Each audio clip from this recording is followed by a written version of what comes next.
Good morning. We are back to working on our concrete project here today. Went and borrowed a plate compactor here this morning. We've got a little bit of form work to do. Finish setting our form and then we'll get some stone, start layering it in there. We should be able to get this knocked out relatively quickly here this morning, I hope. So let's get to work. We'll have to go get some more boards.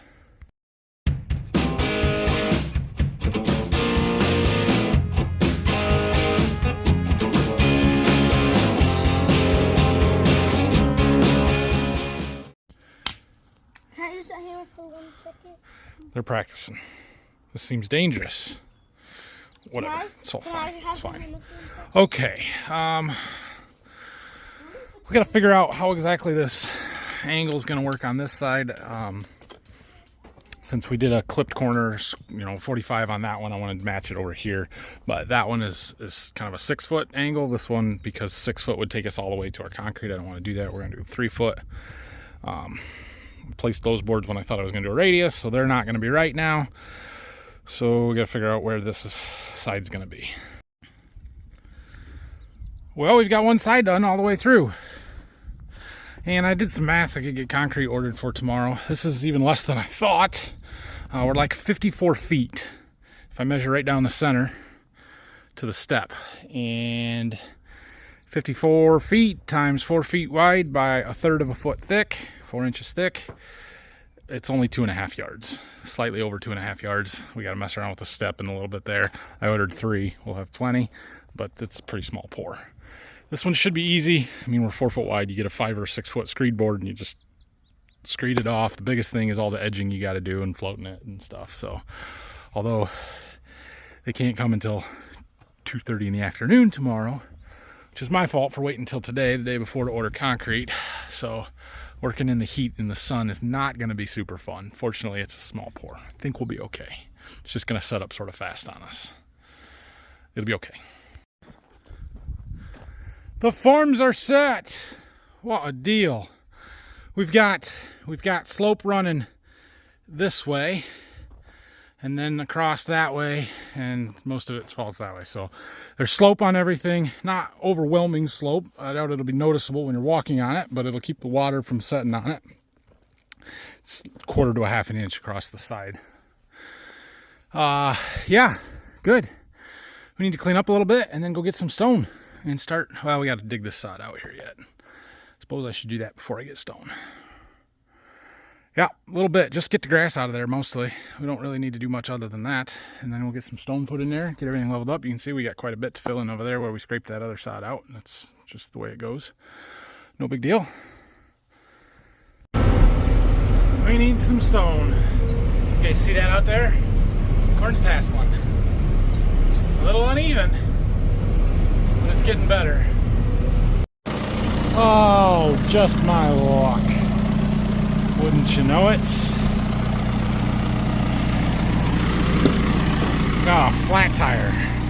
Didn't know until I picked up a load of gravel and started to turn a corner, and then I'm like, oh, that's not good. The air compressor's over there. If I didn't have that bucket of gravel, I would drive it over there, but that ain't gonna work. This should get us enough to get back to the shop at least.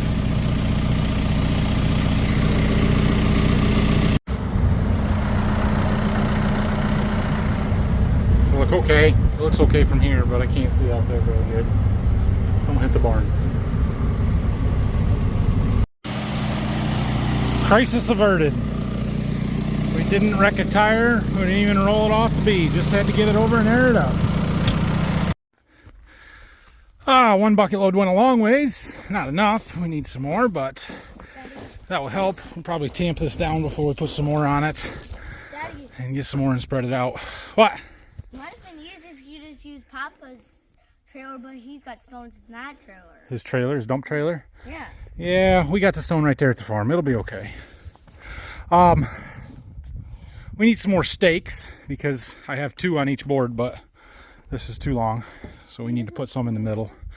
And what else did I need? Oh, a rake to help level the stone out. Our tamper worked well. We got that stone packed. I pounded in all the rest of the stakes we have, and I counted. We probably need another 16 stakes. I don't have any more of the short ones, the metal one, or the round You could ones. use some of them. But I've been using some old cut-up signposts that they work pretty good, and this ground is so hard that they hold really well anyway. So we'll cut some more of those up later. Right now, we're gonna pour some more stone in.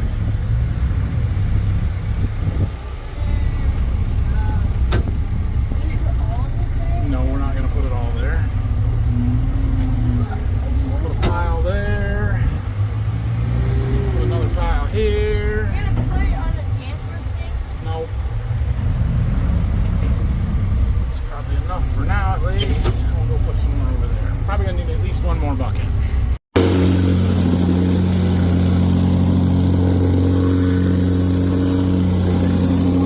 This side over here is not too bad. Got it about where I need it.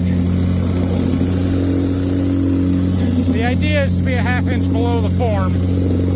4-inch concrete, 3.5 inch forms. Might be a touch low right here, but for the most part, this side's good.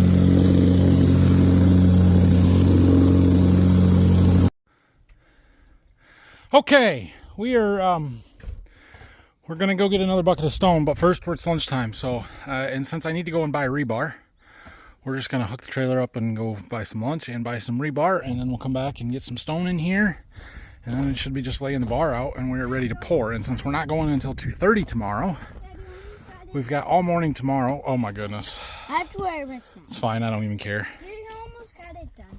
I know. Since we're not pouring until 2:30 tomorrow, we'll have plenty of time in the morning to wrap some stuff up. So we'll try and get the stone done today, and then we will go and do some crop scouting or find something else to do that's more entertaining on video. Right, boys? Right. We're getting our rebar, heading back to the farm. Right there is our double crop bean field, and I don't think you guys can see it, but I can actually row those soybeans in between the wheat stubble. And that is freaking awesome. Today's Tuesday. We planted them on a Sunday just over a week ago, and I can row them. That is fantastic. If I wasn't pulling the trailer full of rebar, we would have stopped and looked, but not a real good spot to get in and out. Scooping and raking.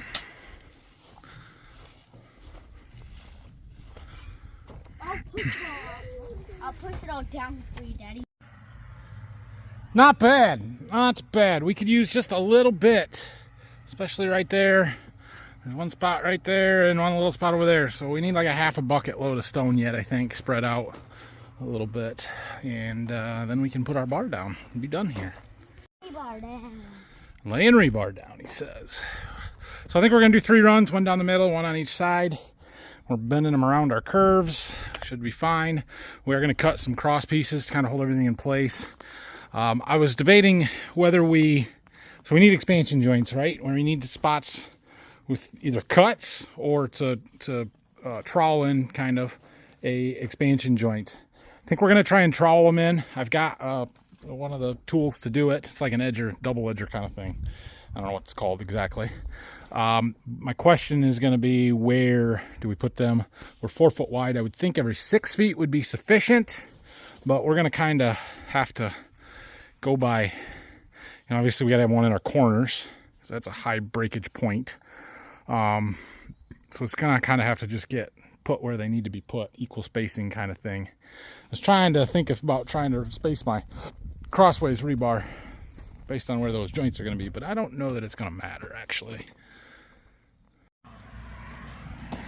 Okay, bars, the long ones are somewhat laid out. I need to cut a bunch to go crosswise. It's a whole lot easier down at the farm where I have a chop saw. So we're gonna go down there and do that, get our ties, and we'll come back and get it laid out. Cutting.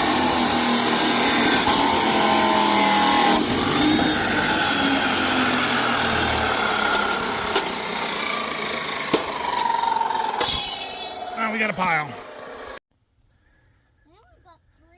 Got my rebar placer there. This is overkill. This is definite overkill for a sidewalk bar every 2 foot or less going side by side. Somebody someday when they're tearing this out is going to be pissed at me big time, but it's okay. It won't crack. And somebody's going to say, why don't I use wire mesh? Well, because this is cheaper than wire mesh. It is cheaper for me. I got less than $100 in the rebar for this whole project. And it is much cheaper than buying mesh panels. Plus every mesh panel would have to get cut unless I went 4/6 wide or something, because they're 4 foot and they wouldn't fit inside of a 4-foot form without rubbing the edges, or they'd have to be trimmed. So this is easier, it's faster. Maybe not faster because I got to tie them all, but it's cheaper. It's just, this is how we're doing it, and it's better. Done working for the day. Time to play. He's being very cautious and slow, and I'm not sure why. It's like he's thinking about something that he knows he shouldn't do, but he's going to do it anyway, and he's just kind of like, should I or should I not? Run into my house, you know. We switched drivers. He's not taking it easy. Not at all. Okay, the rebar is laid. So I think, we need some little supports, and the problem with 4-inch concrete is that you want your bar to not be on the bottom, but you can't go up very far because you want it in the bottom third, basically. So we need some thin spacers, block, something to put underneath it to hold it up, or just to make sure we get it up when we pour. I'd rather have something under it now or tomorrow. We'll worry about that one tomorrow. The other thing I need to do yet is cut some more stakes and get those put in, and then we're ready to pour. Get a screed board out and our tools tomorrow. Should be good to go. So I think it's time to go scout. Go look at some crops. See how things are doing. What do you think? Should we go look at some corn? No. What? No. Gator rides. Oh, jeez. Oh, we need to wash our windshield, bud. It's dirty. Anyway, time to go do a little scouting. Almost getting our tunnel effect here. Our path, except for this corn is really crappy on this side, so it's not so good. That side looks good, though. We'll find Brayson and we'll head back towards the woods. Better. So, the plot here was planted towards the end of the planting season, but it is growing and getting taller, and I noticed some of the early stuff is tasseling or starting to, which is surprising for the late planted corn. But good. The bean plot, it's okay. It doesn't look great, it's not terrible, but they're coming around. Isn't that your house farm? Home farm? That's your house farm. It's a home farm, yes. We're gonna go back here, we're gonna take a look at some beans that we've got back over there that were some other, I think they were earlier planted. And then we'll go take a look at the corn that was some of the first planted stuff too, and see how that looks. Some of our weed stubble here. All that green stuff, that's clover. And it's beautiful. Some areas are better staying than others, but it all looks pretty decent. All right, these beans. I wanted to go look at these beans real quick. Okay. Soybeans, and I couldn't tell you the maturity of these. If I tried, I would. I know what they are. I can already tell you what they are. These are 3132s, 3.1 maturity. You know how I can tell? Because we have some Phytophthora out here. Some dead plants that I don't like seeing. Let's see, right there's one. See that plant dying? Phytophthora root rot is what we have determined that this is. When Wade was up the other day, we saw some of it. And this particular variety appears to be on the more susceptible side. Well, it's not terrible, but there are a few dying plants occasionally, so specifically in the end rows, it looks like, more so than out here, which is good. I mean, better than being in the good areas. We do have some deer damage. You can see we have leaves missing. That's all from the deer coming and chewing them off. But we've got nice flowers. Fair number of them. Upper canopy looks healthy. I would call these R1 to R2. Like, this is an R2 plant, full bloom all the way up and down. These ones here, I only see a few flowers, so not to R3 yet. R3 is our time frame for putting on fungicides. We're not there yet. Going to be a couple of weeks, which is good. Okay. They don't look terrible. They don't look great. I mean, they're canopied good. There's no sunlight, not much sunlight hitting the ground, so we like that. But they're pretty short yet. Not even knee high on me. Today's the, what is today? 20th? Something like that. 18th. Today's the 18th of July. There's a dead plant on the ends here. There's a dead plant.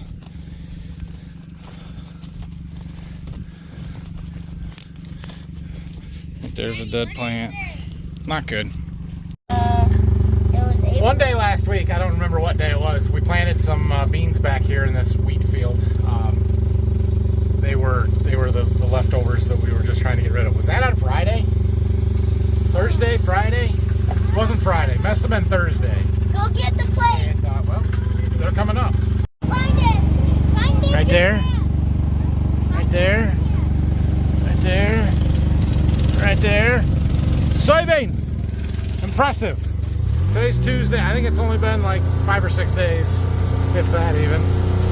Beans, man, they grow fast when they have heat and moisture. All right, let's be dangerous and look at this corn. Ugh. First planted field of corn. Extremely uneven, but tasseling and starting to even out, and looks good. So you can see we've got a pocket right here that's tasseling nice, and then it's not. Sort of streaky. Really tasseling nice over there. These ends are barely at all. Just highly variable. That's from the dry weather. It is what it is. It'll be fine. For the most part, I think we're going to be okay. Now, it is starting to get dry. We could use some rain. There's chances of rain on Thursday. And if we miss that, we're going to get real dry again. And things are going to hurt. But, yeah. There's nothing I can do about it. So, it looks pretty good.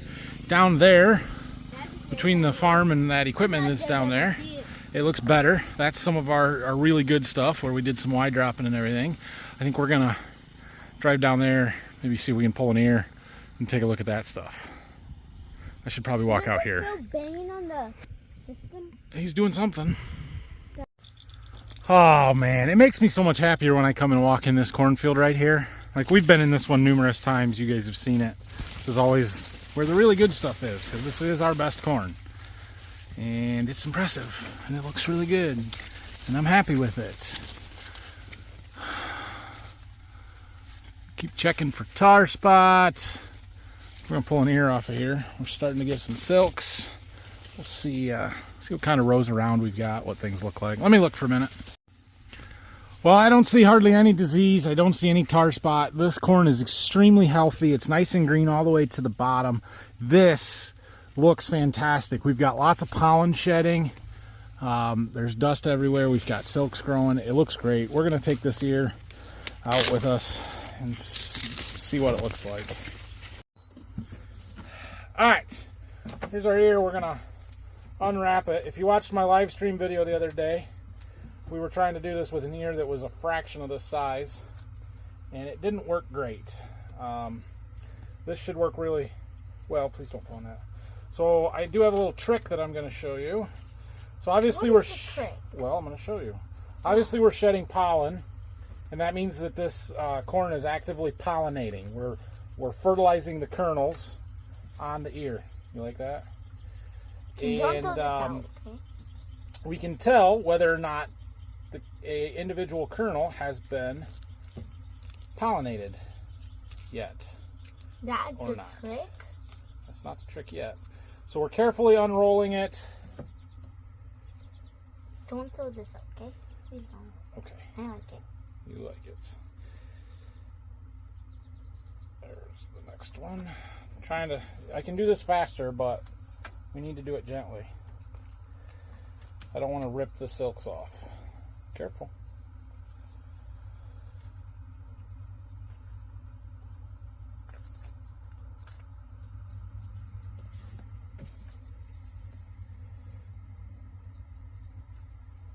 Could have picked it from different. What's inside? Okay. Almost. There. Oh. Now, as I take this last one off, don't touch them. If the silks fall off of the kernel, we know that that kernel has already been pollinated. And I think, let go. We're going to find an ear that is partially pollinated. This is cool. It's about exactly what I would expect. Don't pull on them. Okay. But I'm eating it. Well, you can catch them. Hey, you're in the way of my camera. Okay. Yep, you will catch them. Let your hand down. Let your hand down. Let your hand down. Let your hand down. Okay. So these ones here fell off, the ones in Ryland's hand. And then the ones here are still attached. And if you look closely, for the most part, from about here to there, the butt of this ear is pollinated. All of these are still attached on the tip. They have not caught pollen yet. So the silks grow from the bottom kernels out first. Those are the first to catch pollen, and then these will continue to grow until they catch pollen, and then the ones on the very tip of the ear are the last ones to get there. In fact, you can see those silks are still really short. They start up about right here, where these other ones, you know, we're coming clear out the end of all those husks. So these got more growing to do. As long as we keep getting some rain, they'll keep going. And as long as the pollen is still shedding, which is an advantage of our uneven corn, is we're going to have pollen shed for a very long time. So a lot of these silks will still catch some pollen. So that's good. So let's go ahead and just peel those off. Give them to Ryland. He really wants them. Okay. And now we can start looking at our ear and actually counting some kernels, some rows around, and length. I'm trying to peel off the last little bit of husk on the back here so I can get an accurate length. So I'm going to go ahead and count here. 1, 2, 3, 4, 5.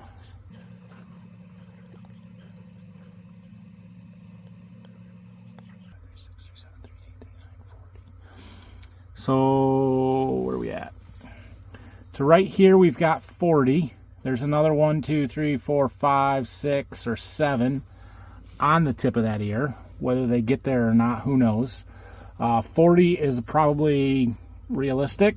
45 is really pushing it. We'd have to have perfect conditions here moving forward. But let's count our rows around. So I'm just going to go ahead and break this in half. Sorry, bud. So now we can count our rows around. We'll start here.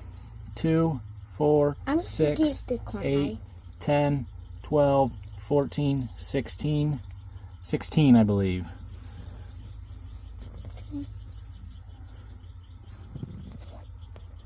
Two, 4, 6, 8, 10, 12, 14, 16.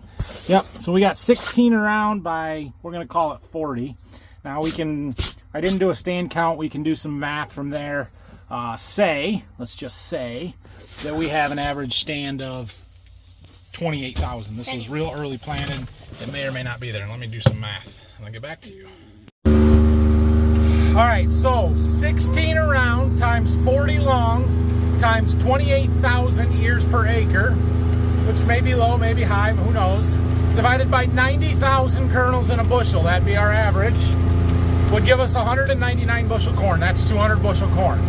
Now, there's a lot of variables in there. We may have 16 around, we may have 18 around, we may have 14 around on some of them, who knows. We may have 40 long, we may have 35, we may have 45, who knows. And we may have 28,000, we may have 30, 33, we may have 25. And the kernels per bushel may be 90,000, they may be 100,000, they may be 70,000. All of that to say, this corn should yield somewhere between 120 and 280 bushels per acre. That's my guess. Narrow it down from there. It's too early to tell, really. We don't have any idea. I would say we still have good potential. We definitely lost some, but you know, that's some of our best too. That is prime best ground we've got kind of thing that we've pushed. So I don't know. We'll see where we end up. It all depends on the weather from here on out, but we definitely are not going to average well over 200 like we did a year ago. Look who's home and wants to help. You gonna help? Got a hammer? Don't hurt your toes. Yeah. Yeah. What else should we do tonight, sister? Cleaning some stuff up. We're gonna get our trailer unhooked and put away. See that truck there? You see that truck? That truck. That's got corn in it. I thought we were out of corn. Turns out we're not out of corn. Phil finished hauling the wheat that we need to haul in. We've got 2 of our small bins back over there that are full of wheat, and he hauled the rest of it out. And he's like, "Oh, I still got some corn to haul." So he's getting the big bin cleaned out of corn. I don't know how much we got left, but it's not empty, and that's a good thing. I mean, it's kind of a good thing.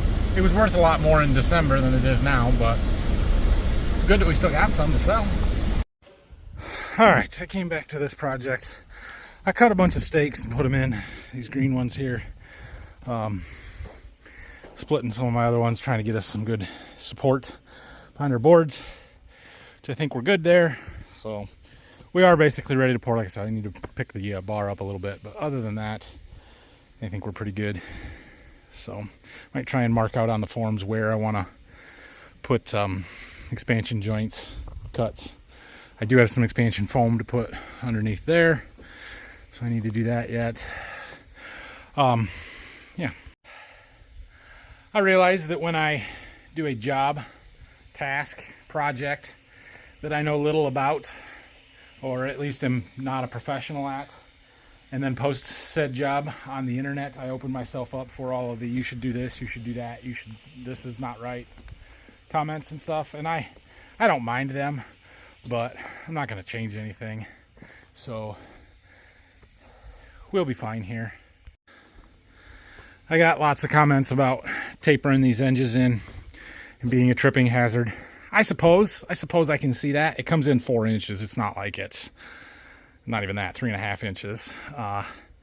Somebody said I should have come out 18 and then tapered it in. That probably should have done that. A few comments about making the step deeper. I don't want a landing there. I want a step. I had that thought of going deeper, but I don't want it to be something that when you step up on it, you have to step with your other foot on the same level and then up. Like, I want it to be a fluid motion. And so I kind of copied what they did in the back, although they have 2 steps there versus my just 1. So I'm happy with this. I like this. I think it'll work just fine. And like I said, I'm not going to change any of it. So yeah, we're good. It's all good. All right. I think that's it for today. Yeah, we're ready to pour concrete. So we're going to do that tomorrow afternoon. We're going to find something different to do in the morning because we should have some time. So it might be plot sign day. Put up the plot signs. That needs to happen. So yeah, we'll see. But that's kind of my tentative plan. And I don't know if Brock's going to be here or not. He did call me. He was supposed to be making hay tomorrow. Now he's not. So he might come to work. He might not. Who knows? Doesn't matter. So thanks for watching this one. Hit that like and subscribe button if you would, please. And if you have any questions or comments, feel free to leave them down below. I might listen to them. I might not. Just kidding. I appreciate your comments. Have a good night.